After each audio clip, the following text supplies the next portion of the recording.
مفتی صاحب میں امریکہ میں رہتی ہوں، آپ نے ایک سیشن میں مسئلہ بتایا تھا کہ پورے جسم کا ویکس کرانا جائز ہے. ہمارے ہاں مسلمان لڑکیاں پارلر جاتی ہیں اور پورے جسم کا ویکس کراتی ہیں، جس میں ان کو پورے یعنی اپنے جسم پورا کہ دوسری خواتین کے سامنے ظاہر کرنا پڑتا ہے. کیا غیر مسلم عورت کے سامنے اپنے کپڑے اس طرح سے ریموو کرنا ہے؟ بالکل حرام ہے، ناجائز ہے. چاہے مسلم عورت ہو چاہے غیر مسلم عورت ہو، اپنا جسم کسی کے سامنے عورت نہیں کھول سکتی. جیسے مرد کا پردہ ہے مرد سے ناف سے لے کے گھٹنوں تک، تو عورت کا بھی عورت سے پردہ ہے ناف سے لے کے گھٹنوں تک. یہ ایریا عورت کسی کے سامنے ظاہر نہیں کر سکتی. اسی طرح کمر بھی کسی کے سامنے عورت ظاہر نہیں کر سکتی. تو یہ حرام اور ناجائز ہے. آج کل یہ بڑی بے غیرتی اور بےہودگی ہو رہی ہے بیوٹی پارلرز میں.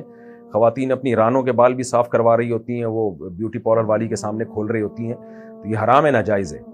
اور اپنی محرم سے بھی نہیں یہ کر سکتی، یعنی بہن سے بھی نہیں، جو ہے اس کے سامنے بھی اپنی ران نہیں کھولنے کی اجازت. تو جب آخرت کا خوف ہوگا تو یہ باتیں سمجھ میں آئیں گی. آخرت کا خوف نہیں ہے تو بھائی پھر تو جو چاہے کرو. تو یہ حرام ہے، ناجائز ہے. اچھا، دوسری بات یہ کہ عورت کا غیر مسلم عورت سے تو اور زیادہ پردہ ہے.